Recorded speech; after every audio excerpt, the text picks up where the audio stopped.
Welcome to the Learning Pines YouTube. We hope this video helps. In this video, I will explain how to use a grid list. Grid lists are a powerful way to organize and display content visually. They arrange items into a structured layout of rows and columns, making information easy to scan and understand.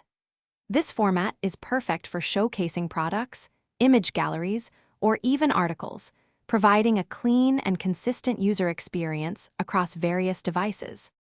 When designing your grid, consider the number of columns that best suits your content and target screen sizes.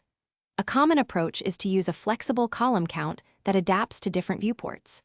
Consistent spacing, often referred to as gutters, between grid items is crucial for a clean and professional look. Remember to prioritize responsive design so your grid looks great on everything from a small phone to a large desktop monitor. Populating your grid with content requires attention to detail. Each individual grid item should be self-contained, offering a clear preview and, if applicable, a call to action. For example, a product grid might show an image, price, and an add to cart button.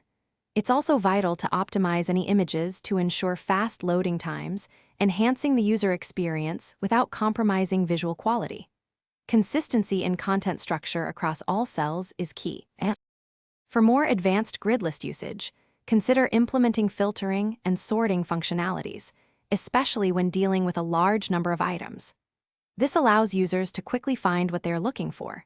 You might also explore techniques like infinite scrolling or pagination to manage extensive content lists efficiently.